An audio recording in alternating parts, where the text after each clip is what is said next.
Nesta edição, o programa TV Direitos Humanos fala sobre memória e democracia. Eu, Juliano Domingues e Manuel Moraes recebemos Fernando Araújo, professor de Direito, mestre e doutor em Direito, integrante da Academia Pernambucana de Letras Jurídicas.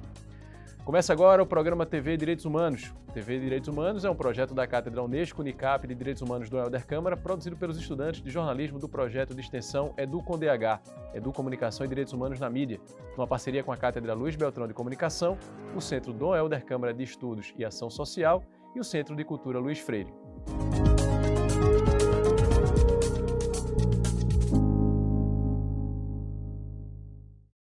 E a gente abre esta edição do TV Direitos Humanos com imagens do Memorial da Democracia, que fica em um parque da zona norte do Recife chamado Sítio Trindade. É a partir dessas duas referências, do Memorial da Democracia e do Sítio Trindade, que nós vamos tratar ao longo deste programa da relação entre memória e democracia. O Sítio Trindade foi palco ainda no século XVII da resistência formada por portugueses e brasileiros contra a presença holandesa em terras pernambucanas. Nessa área, havia um forte chamado Arraial do Bom Jesus.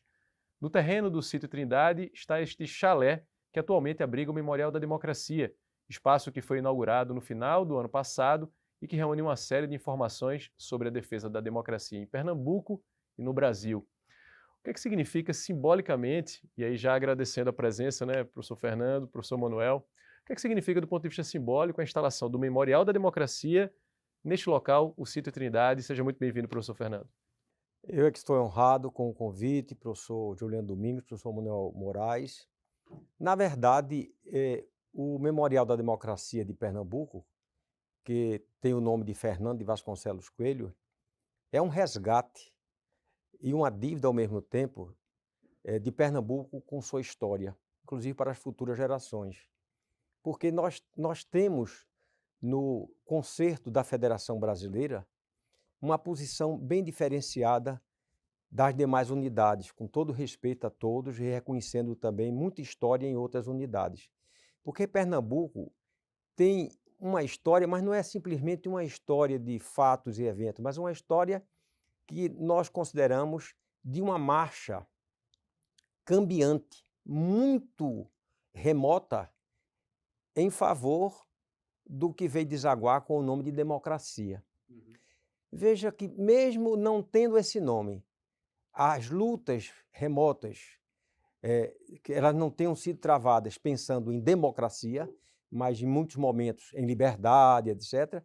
Mas, no fundo, o conteúdo é de democracia, do que hoje a gente compreende como todo. De modo que nós somos o Estado que 60 anos antes da Revolução Francesa já falávamos em república. Se a gente se lembrar aqui de Bernardo Vieira de Mello, em 1710, dando o chamado grito em favor da república. E depois travamos todas essas lutas históricas, libertárias, tradicionais, uma delas você já citou, que foi a Guerra Holandesa, mas outras lutas foram muito importantes. A gente podia dizer até que a verdadeira independência do Brasil aconteceu aqui em 17, porque em 17 nós produzimos ineditamente na história uma Constituição, e uma Constituição que durou 70 dias, mas que já falava em liberdade de imprensa, liberdade religiosa, em outros princípios que hoje são patentes dentro dos textos constitucionais dos países democráticos. Então veja que, para lembrar aqui Cícero, se a gente não faz memória desses fatos, é como querer permanecer na infância da vida.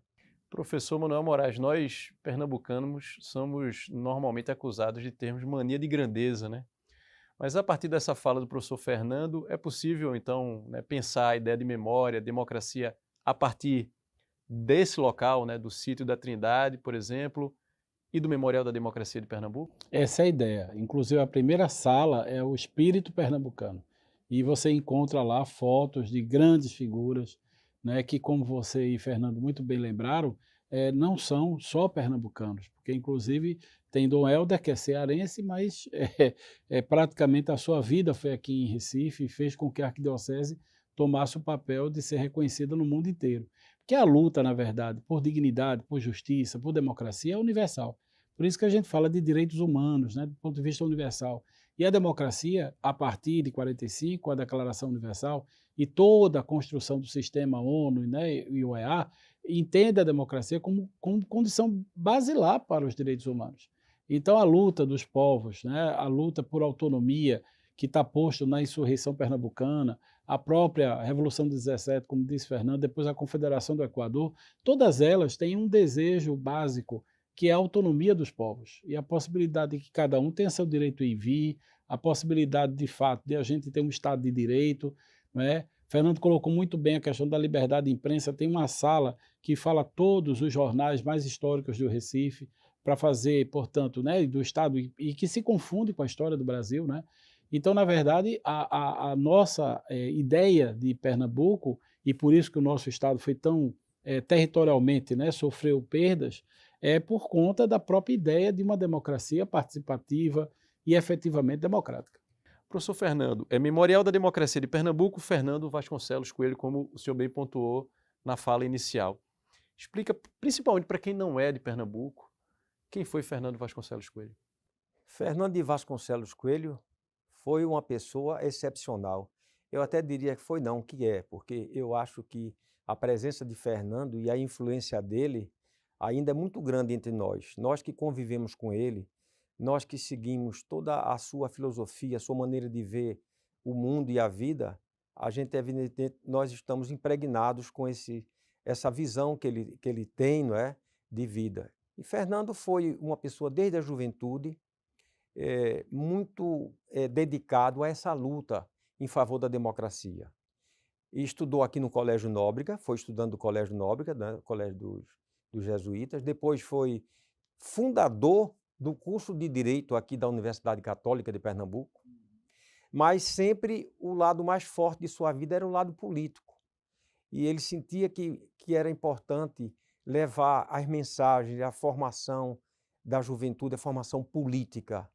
Por isso, desde do ensino médio, ele já trabalhava muito essas ideias, não é? E quando, na vida adulta, se iniciou na advocacia e depois começou a fazer vida política partidária mesmo. Foi fundador do PSB, ainda da época de João Amazonas. Depois foi fundador também do MDB, da época da resistência à ditadura. Tinha uma visão de que a luta ela deveria ser melhor travada e poderia se conseguir mais êxito se ela fosse uma luta institucional, sem condenar, evidentemente, a luta armada que houve e que ele mesmo ajudou a descobrir muitas mortes, né? Muitos atos contra jovens que enveredaram pelo caminho da luta armada. Mas ele, então, teve 2 mandatos de deputado federal, foi uma liderança, talvez tenha sido um dos mais importantes parlamentares, deputados federais da história de Pernambuco. Deixou um legado, uma obra monumental de projetos e tudo. Atuou muito na época da Lei da Anistia. Foi um companheiro assim muito forte de Ulisses Guimarães, com quem travou assim, e Ulisses Guimarães tinha por ele uma afeição muito grande. Ele praticamente interrompeu esse plano nacional de vida política dele, porque disputou aqui uma eleição muito difícil em 82, foi candidato a vice-governador junto com Marcos Freire, e aí ele interrompeu a trajetória que estava muito importante do plano nacional. E aí partiu para ser presidente aqui da Ordem dos Advogados, e ainda na época da ditadura, né, teve uma atuação muito importante na OAB, e em sucessivo, anos depois, teve uma missão que foi a ele confiada e que nós tivemos a honra de cooperar com essa missão, que foi exatamente na Comissão da Verdade Dom Helder Câmara aqui em Pernambuco, um trabalho que durou 5 anos e meio e deixou um legado monumental, inclusive um relatório final em 2 volumes e milhares de documentos que agora estão sendo, em parte, levados para o Memorial da Democracia, que leva o seu nome. No próximo bloco a gente vai falar um pouco mais sobre o trabalho e no próximo bloco também tem reportagem de Nivaldo Machado que fala sobre memória e democracia a partir da ideia de justiça de transição. Mas antes, a gente dá mais uma volta pelos jardins do Sítio Trindade. Também no próximo bloco a gente fala sobre essas esculturas que recebem o visitante logo na entrada do parque. É daqui a pouco.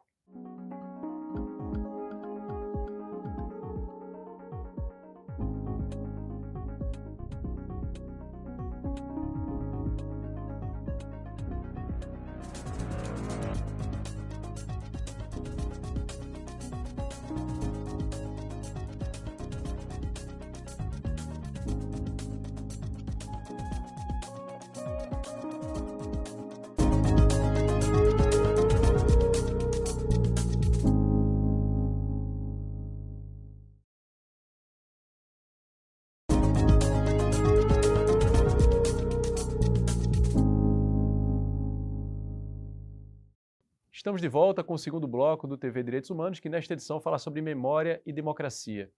Antes de a gente chamar a reportagem de Nivaldo Machado, vamos falar um pouco sobre as esculturas que estão na entrada do memorial, ainda nos jardins da casa. São obras do artista Jobson Figueiredo. Essa se chama Você Me Prende Vivo, Eu Escapo Morto. E essa outra se chama Torre Cinética, em uma homenagem a Abelardo da Hora. Começar primeiro com o professor Fernando, depois o professor Manuel. O que dizer sobre essas esculturas, professor Fernando? Explica um pouco para a gente a ideia da instalação delas nesses locais. São dois símbolos marcantes, né? Um estava inicialmente instalado na Praça da Torre, no bairro do Recife, e havia uma desconfiança dos militares na época de que aquela torre ela era usada para transmitir mensagens através dos ventos. Era uma coisa assim meio incrível. E essa torre ela foi destruída pelos militares Por conta dessa suspeita. por conta dessa suspeita de que ela servia para esse fim. E só depois de muito tempo, agora principalmente, levantando com a família o croquis do monumento, a maneira como ela foi edificada e tudo, o novo arquiteto, né, o Jobson, ele reergueu essa torre onde hoje está, né, lá na frente do Memorial Porque a da original Democracia. era de Abelardo da Hora, não é isso? É de Abelardo da Hora, ela foi apenas agora remontada lá, mas a autoria é de Abelardo da Hora. Agora, esse arquiteto, que é uma pessoa muito competente, ele fez a remontagem a partir das informações dessa torre que lá está. E o outro monumento é uma coisa muito simbólica, porque reflete a luta e é como que um recado, né? Não adianta você tentar me matar, porque eu não vou morrer, porque as ideias vão continuar, elas vão prosperar, né? O homem morre, mas a sua ideia, o seu ideal, a sua mensagem fica. Essa é que é a ideia desse segundo, que é de autoria dele. Professor Manuel, entende dessa forma também? Não, sim, inclusive só complementando o Fernando, é que quando aconteceu o golpe de 64, 2 lugares tiveram atos profundamente violentos. A Torre Cinética, que ficava na Praça da Torre, foi arrastada por tanques. E talvez até os mesmos tanques invadiram o sítio Trindade, que naquele casarão funcionava um movimento de cultura popular de Paulo Freire, de Germano Coelho. Então ali foi um grande movimento, né? Fernando conhece melhor, e foi um momento de efervescência que ao mesmo tempo produziu frutos. O método de alfabetização popular de Paulo Freire, todo um projeto de educação, a própria Secretaria de Educação do Recife surgiu no casarão, ali no Sítio Trindade. Então vamos falar um pouco sobre o casarão, né? A gente falou no início, né, no primeiro bloco, sobre o Sítio Trindade, o espaço, e sobre o casarão e essa história, né, do casarão também já ter abrigado o movimento de cultura popular. Isso confere ainda maior peso histórico àquele prédio, professor Fernando? Com certeza. Aquele local ali é um dos locais de memória e talvez um dos solos mais importantes e sagrados do estado de Pernambuco, porque ali faz história desde o 1600, com a Guerra Holandesa, né? Então ali se travou guerra contra os holandeses, né, no 1600.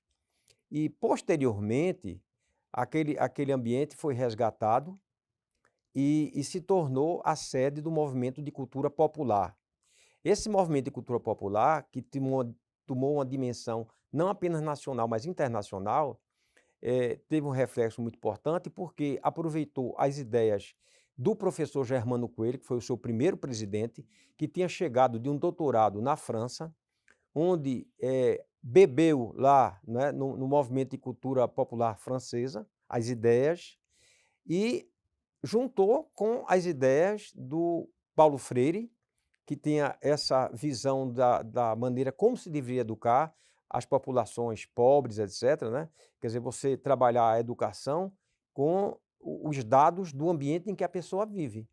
Lavadeira, então você tem que ter aqueles ingredientes para formar e alfabetizar. E com outras pessoas importantes aqui, né, como Anita Paz Barreto, Paulo Rosas e outras figuras que se juntaram e formaram o Movimento de Cultura Popular, aproveitando Arraes, que havia chegado à Prefeitura do Recife, se elegido prefeito do Recife. O movimento nasceu, teve um sucesso muito grande, inclusive de instalar nos bairros escolas, dentro das igrejas, rádio comunitária. Foi um sucesso muito grande. Mas com o golpe, foi uma truculência também muito assim, pesada naquele ambiente. Os tanques adentraram ali os jardins e destruíram praticamente todo o ambiente da sede do Movimento de Cultura Popular. Então, ele ficou durante esse tempo, né, quando terminou a ditadura ainda, sem retomar, dar uma dignidade maior ao espaço. E só agora, quando nós estávamos trabalhando no GT, montado pelo governo do estado, por imposição, inclusive, de uma lei da época ainda do saudoso governador Eduardo Campos, a Lei 14.668 de 2012, que já impunha ali a criação de um memorial. Esse GT, que foi nomeado pelo governador Paulo Câmara, então sugeriu que ali passasse a ser, pela importância histórica do ambiente, a sede do Memorial da Democracia, o que foi realmente muito oportuno, muito feliz e está sendo muito festejado, inclusive por pessoas de fora, reconhecendo que o local não poderia ser melhor a instalação do Memorial da Democracia de Pernambuco. A gente vai dar uma pausa rápida na nossa conversa para acompanhar agora sim a reportagem de Nivaldo Machado, que fala sobre o tema Memória e Democracia a partir da ideia de justiça de transição. Vamos acompanhar. A justiça de transição é formada por um conjunto de medidas voltadas a retomar a democracia de um país depois de um período marcado por violações dos direitos humanos. No caso do Brasil, o alvo da justiça de transição foi o intervalo de 21 anos da ditadura militar, que perdurou de 1964 a 1985. Entre as medidas da justiça de transição estão os direitos à memória e à verdade. E com base nesses direitos, desde 2012 foram instaladas 18 comissões estaduais da verdade, além de uma comissão nacional. Entre as funções dessas comissões da verdade estão a responsabilização de quem violou direitos humanos e a reparação de quem sofreu com essas agressões. A economista Lília Gondim, ex-presa política, foi assessora da Comissão da Verdade de Pernambuco. Ela destaca que a formação dessas comissões, iniciada na década passada, poderia ter acontecido muito antes. As comissões da verdade aqui no Brasil, elas chegaram muito tarde, né? Então, a maioria dos que deveriam ser responsabilizados está morta, né?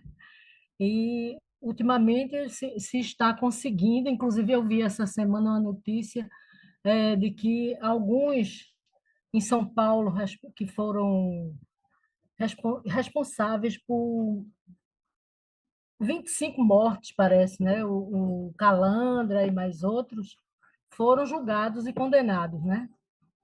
Mas essas comissões chegaram muito tarde, né? Isso não quer dizer que elas não tenham sua importância e que elas não sejam válidas, mas deveriam ter chegado há mais tempo. Lília Gondim entende que um importante papel das comissões da verdade é o de conscientizar os mais novos que não viveram a ditadura militar sobre o que representou aquele período. até pela grande participação de jovens nos atos antidemocráticos do último 8 de janeiro. A grandíssima maioria do pessoal que estava preso ali, que estava pedindo intervenção militar, etc., não sabe o que é uma ditadura militar. Não viveu uma ditadura militar, entendeste? Então, eu acho que o papel mais importante assim das comissões da verdade é conseguir descobrir uma forma de fazer chegar essas informações colhidas pela comissão, o relatório, o resultado dos relatórios produzidos para essa juventude que está na escola, na faculdade, etc., né? Então, continuando, né, a partir da reportagem que Nivaldo nos trouxe, um pouco essa conversa da relação, e a pergunta que eu faço a vocês, né, começando pelo professor Manuel, é a relação, professor Manuel, entre memória, verdade e justiça de transição. Como conectar esses três elementos? Juliano, eu defendi uma tese recentemente, no ano passado, em que eu falava de um conceito de justiça de transição programática. Não há possibilidade de você implementar uma justiça de transição no Brasil sem políticas públicas.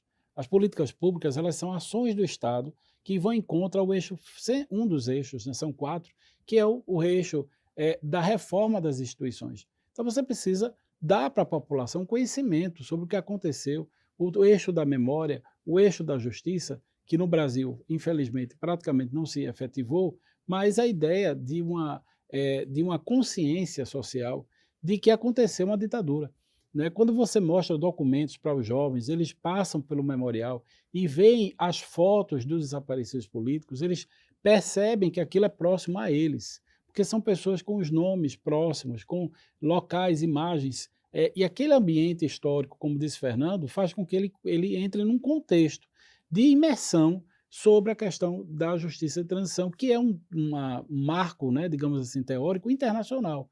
Não começou no Brasil e nem vai terminar, porque todas as transições autoritárias para a democracia é necessário que se crie mecanismos, parâmetros judiciais no executivo, no judiciário, mas também na sociedade, de mudança das instituições, de mudança de mentalidade.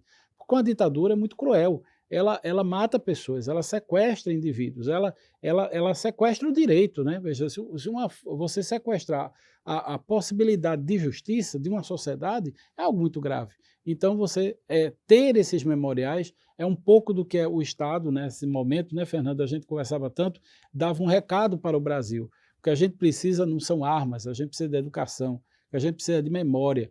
Porque se nós temos uma memória, uma sociedade consciente do que é uma ditadura, não há que se defender uma ditadura no Brasil. No próximo bloco, Fernando também fala um pouco mais sobre a ideia de justiça de transição, alinhada ao trabalho das comissões da verdade, não é isso? E no próximo bloco, a gente traz também o Fala Povo. A pergunta é, para você, o Brasil é uma democracia? É daqui a pouco, mas antes, a gente passeia um pouco mais pelo Memorial da Democracia de Pernambuco. Vem com a gente.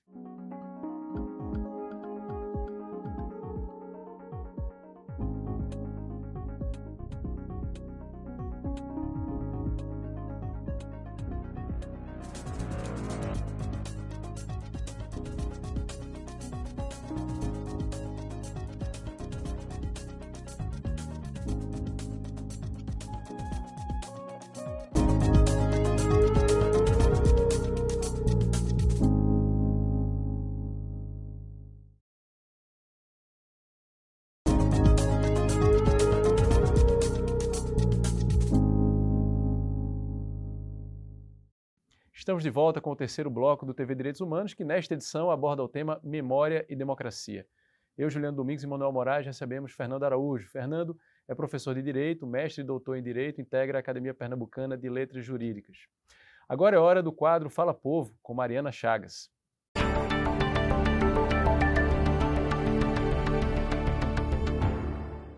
Democracia é um sistema político em que o poder é exercido pelo povo, através da participação direta ou indireta na tomada de decisões políticas. Esse poder é distribuído de forma igualitária e justa, com a garantia de direitos e liberdades individuais e coletivas. Além disso, a democracia é marcada pela liberdade de expressão, imprensa e organização, que permite que as pessoas expressem suas opiniões e participem de debates políticos sem medo de represália.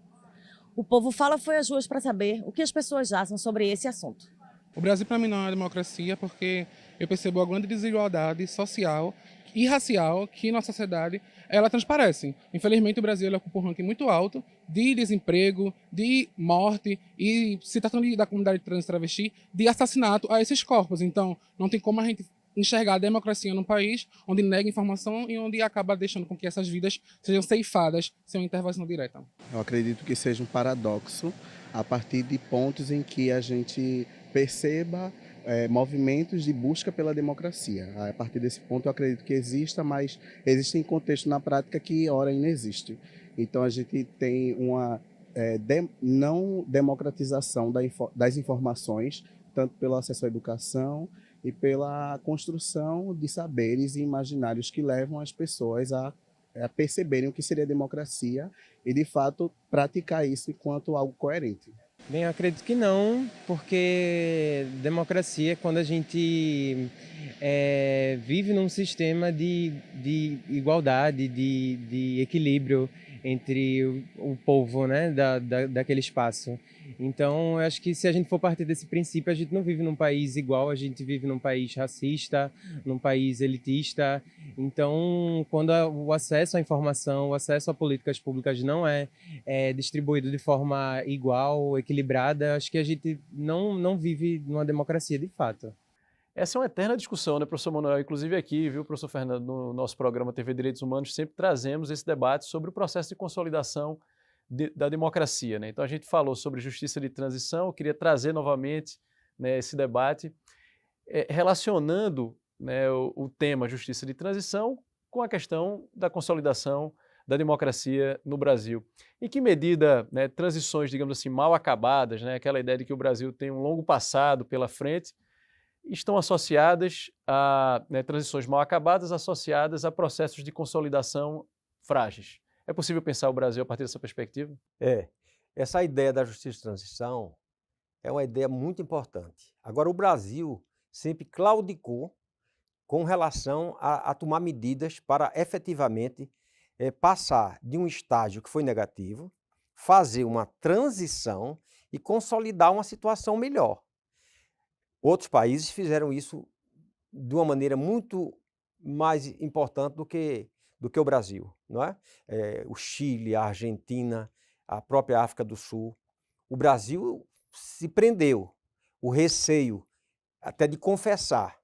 Não, houve realmente toda uma situação muito negativa. Nós queremos pagar uma espécie, entre aspas, de tributo agora, para poder a gente chegar a um outro estágio de uma vida democrática mais consolidada, em que se possa viver melhor. Essa é a ideia da justiça de transição. Então você tem que indenizar pessoas cujos familiares sofreram, foram mortos, desapareceram, né? Danos que foram causados ao patrimônio de pessoas, uma série de coisas que estão aí dentro desse contexto. Então o Estado tem que tomar a frente disso e reconhecer. Às vezes até mais do que do ponto de vista material, mas até do ponto de vista moral, de pedir perdão, de dizer, olha, nós erramos. Quando a pessoa diz, reconhecendo nós erramos, está no governo, não é que ele tenha errado, tenha sido ele, mas está se falando do Estado. O Estado tem que reconhecer. E aí você reconhece, faz as indenizações, toma as providências que tem que tomar para você passar para outro estágio dentro de um clima melhor. É a mesma ideia que a gente tem com lei de cotas. A lei de cotas racial, social, principalmente racial. O que é a lei de cotas?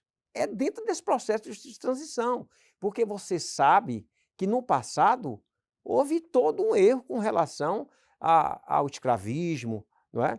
E que deixou pessoas, né, seres humanos, ficarem para trás por conta de posições ideológicas, raciais, etc. E agora você tem que reconhecer, não, aquilo foi um erro tremendo. A gente tem que reparar de alguma maneira. Professor Manuel, nesse contexto, né, de reconhecimento do erro, reparação, qual o papel das comissões da verdade ou comissões né, da memória, vocês que têm esse histórico, né, de contribuição nesse sentido, como localizar o papel, né, e ressaltar para quem está acompanhando a gente dessas comissões? As comissões, na verdade, são um mecanismo da justiça de transição, entre outros, né, que você tem, inclusive, tratados, né, que são a normativa internacional, que orienta como os direitos humanos devem atuar em graves violações de direitos humanos, né, como, por exemplo, órgãos como o Alto Comissariado das Nações Unidas. E dentro desse Alto Comissariado nós temos o relator, tanto no nível de ONU como no nível da América Latina, no sistema OEA. E esses relatores relatam, atuam, né, sobre o tema da justiça de transição, que envolve todas as violações de direitos humanos em um estado de exceção. Quando se instala um estado de exceção, há ali, nesse momento, uma situação de que o sistema internacional coloca uma lupa, porque se nós temos violações de direitos humanos durante uma democracia, imagine numa ditadura. Então, abrir a lupa, quer dizer, prestar atenção no que está acontecendo, é, na verdade, para socorrer o nacional, porque o direito internacional dos direitos humanos é para proteger a vida e integridade dos indivíduos, que estão sob ameaça do Estado. Né? É uma relação de hipossuficiência. Né? A sociedade é hipossuficiente em relação ao Estado. O Estado tem mecanismos, armas, né? Força pública capaz de eliminar o indivíduo e ninguém ter notícia. E é por isso que o desaparecimento de pessoas, como foi o caso durante a ditadura militar, são crimes como a tortura imprescritíveis. Enquanto o Fernando Santa Cruz não for localizado, o crime está em aberto. A ação é contínua. E essa ideia de um crime continuado, ele repercutiu numa condenação ao Brasil por força de que o Brasil não deu a devida atenção a esse caso, né? Como o caso Gomes Lund, que são os guerrilheiros de Araguaia, e o caso Vladimir Herzog, que aí a corte subiu o tom, disse que o Brasil praticou o crime de lesa humanidade. E alguns desses casos são lembrados no Memorial da Democracia aqui de Pernambuco, né, professor Fernando? Mas aí eu queria fazer uma pergunta ainda dentro desse contexto. Normalmente, aí como o senhor se referiu, né, normalmente, inclusive a literatura, né, professor Manuel, faz muita referência aos vizinhos, né, ao Chile, à Argentina, agora recentemente, com muita repercussão, o filme Argentina 1985, acho que ajuda a popularizar ainda mais, né, numa linguagem, né, cinematográfica, o que é que significa isso na prática, né, o reconhecimento e o julgamento. A pergunta é, o que é que acontece ou aconteceu nesses países, como por exemplo o Chile e a Argentina, que não acontece no Brasil? Por que não seguimos um caminho semelhante, né, de encarar realmente o que aconteceu e punir os culpados? Aqui eu acredito que o fator principal foram os militares, porque nesses outros países os militares não tiveram assim uma força maior de impedir que esse processo avançasse, e o processo avançou. Aqui no Brasil, a gente inclusive tomou providências muito tempo depois que o processo de redemocratização se instalou. Nós tivemos a redemocratização, falada em 1985, e a Comissão da Verdade surgiu em 2011. Então veja que foi um hiato muito grande. E por que esse tempo todo não se tomou a providência?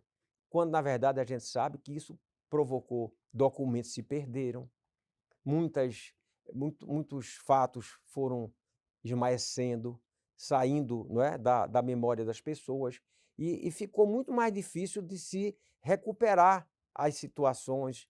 E, além disso, não houve até hoje ainda no Brasil um reconhecimento, um pedido de perdão de quem deveria pedir perdão, eu acho que deveria pedir, reconhecer, porque o Estado, essa situação que há no Brasil, em que às vezes os militares dizem, não, mas a coisa foi recíproca.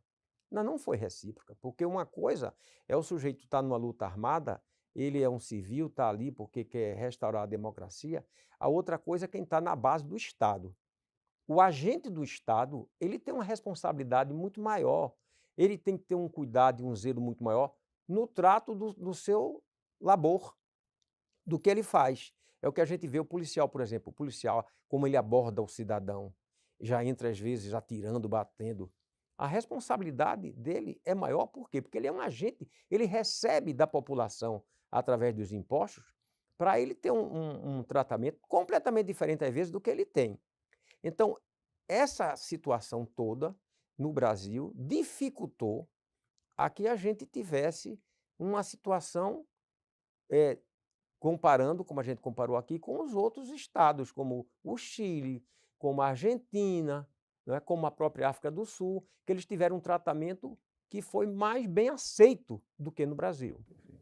No próximo bloco tem o quadro Educar para os Direitos Humanos. É quando o nosso convidado, Emanuel Moraes, responde uma pergunta feita por você que acompanha o programa. A gente volta daqui a pouco, mas não sem antes dar mais uma passeada pelo Memorial da Democracia.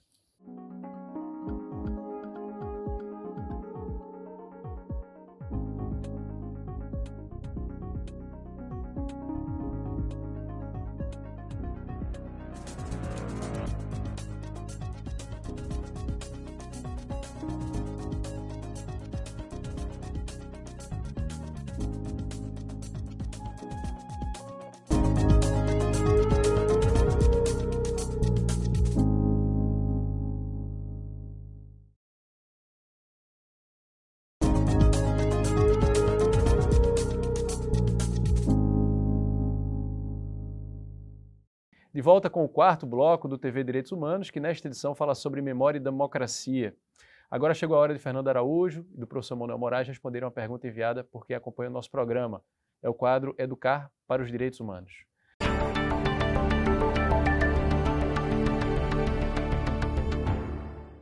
A gente agradece a Artley Martins e ele pergunta: numa democracia, qual a importância da mídia para a preservação da memória? Professor Emanuel Moraes, depois professor Fernando.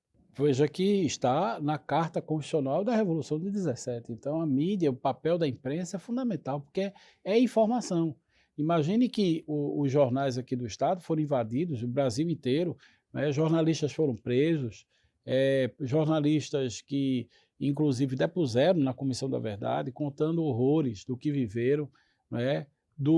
Da importância do trabalho deles na época, porque imagine uma pessoa chegar para você e você publicar um quadradinho que fosse de notícias sobre o desaparecimento de tal pessoa, aí vinha a interdição, né, através dos sistemas de segurança dentro do jornal, ou quando não, também, e isso é uma coisa que também tem que ser falada, da autocensura da imprensa, que no Brasil tem um componente privado, né? Então as grandes jornais, né, grandes mecanismos de imprensa também foram muito colaboraram para o fortalecimento, digamos assim, social da ditadura. E isso faz também que explique aquele conceito de golpe civil-militar. O golpe no Brasil teve apoio da igreja, teve apoio, infelizmente, da OAB, teve apoio de vários organismos que, ao longo da ditadura militar, né, perceberam que os militares não estavam não havia ali um risco comunista e o que efetivamente aconteceu foi um golpe de Estado, agora, que não foi nacional apenas, porque também você teve vários estados naquele mesmo período que sofreram golpes militares. Então a gente hoje tem mais do que documentos que mostram a ação direta dos Estados Unidos, né, planejando, acompanhando, financiando e reconhecendo esses estados e essas ditaduras como legítimas, né? Professor Fernando Araújo, a importância da mídia quando a gente fala de memória. A mídia é fundamental. É evidente que hoje a metamorfose é muito grande, porque a mídia se dividiu, nós temos a mídia regular, né? A mídia tradicional, que é muito importante porque sempre foi formadora de opinião, e os seus profissionais, fora do período ditatorial, evidentemente, mas sempre agiram com responsabilidade. Quer dizer, se você acusasse alguém, se você injuriasse alguém, o próprio veículo, a empresa como tal e os jornalistas, eles respondiam criminalmente. E hoje há uma concorrência com a mídia ainda sem regulamentação, a mídia das redes sociais, que é um desafio que o Brasil começou a ter. O governo já começa a se movimentar para regular essa mídia que não tem ainda regulamentação. E hoje a gente já tem uma consciência que é preciso agora fortalecer a mídia regular. Porque a mídia regular, ela bota a cara, né, do lado de fora, ela se mostra. Há uma responsabilidade, ninguém se esconde. Você tem o veículo e tem toda uma responsabilidade. E é muito importante numa democracia essa mídia, não que a outra não seja. A outra também o é. Ela precisa só de uma regulamentação para a gente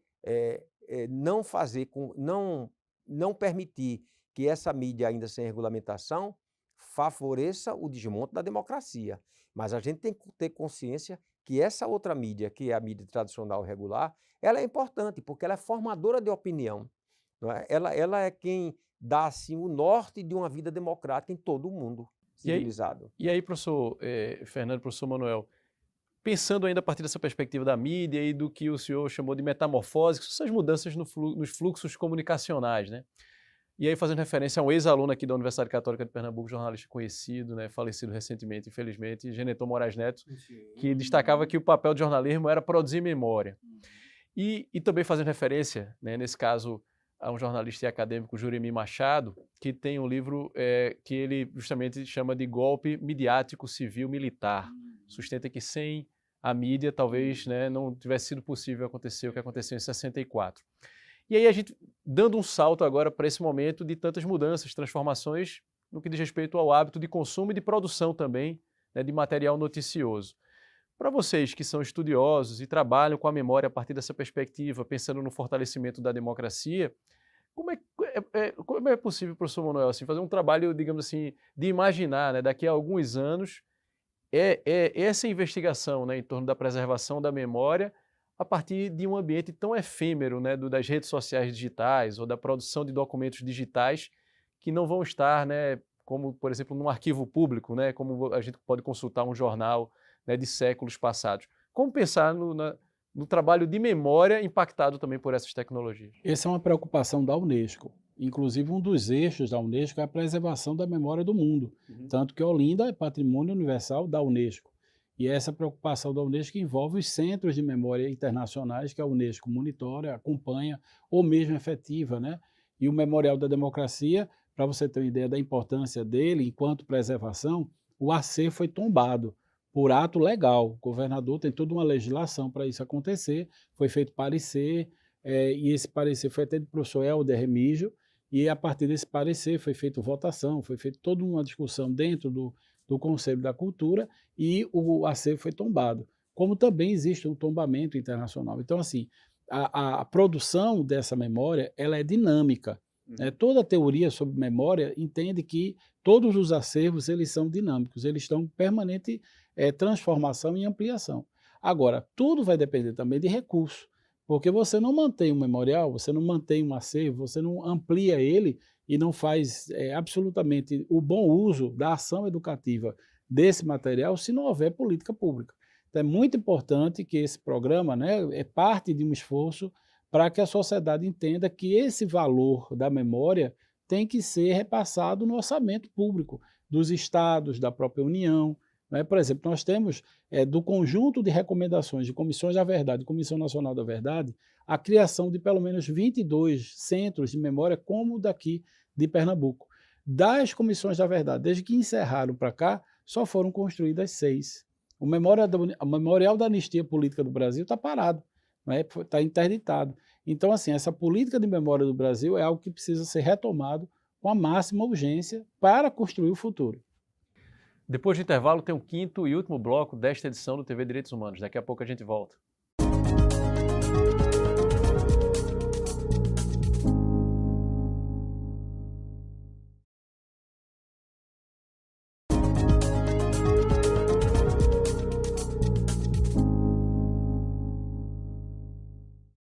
Estamos de volta com o quinto e último bloco dessa edição do TV Direitos Humanos, que fala sobre memória e democracia.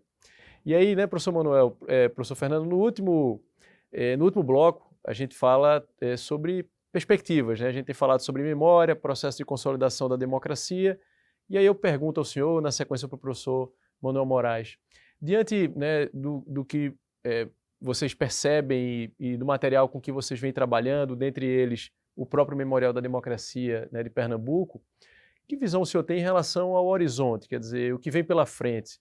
O senhor visualiza de maneira otimista, né, a questão da consolidação democrática atrelada à preservação da memória ou não tão otimista assim? Bem, o meu otimismo voltou a partir desse ano, né? Eu acho que nós estamos vivendo um novo período na história do Brasil. Passamos um período muito difícil, todos nós entendemos que sim, né? Porque foram 4 anos muito difíceis no Brasil. E agora nós estamos retomando. Agora, é claro que as dificuldades e a luta é uma luta muito intensa, muito grande. E aí eu invoco aqui, lembro Frei Beto, né? Frei Beto diz o seguinte: quando a gente tem uma democracia, para consolidá-la, para que ela se torne efetiva e ela não corra riscos, o importante é que os governos que se instalam, eles não pensem apenas em produzir, né, a capacidade de consumo da população. Isso é importante. Mas mais importante do que isso é a formação e a educação política das novas e futuras gerações. Então, se a gente consegue intensificar a formação, né, a educação se torna uma prioridade no país. A gente vai formando, as pessoas vão entendendo que memória é uma coisa fundamental e que sem a memória a gente tende a repetir coisas que já aconteceram negativamente no passado.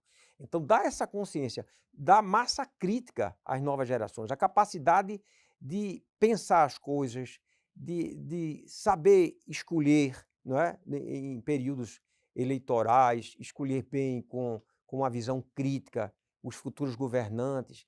Isso é que é fundamental num país, porque senão a democracia ela fica sempre em perigo, em risco. Esse é, no meu ponto de vista, o grande desafio é a gente fazer com que as futuras gerações consolidem no processo democrático a partir de uma educação de qualidade.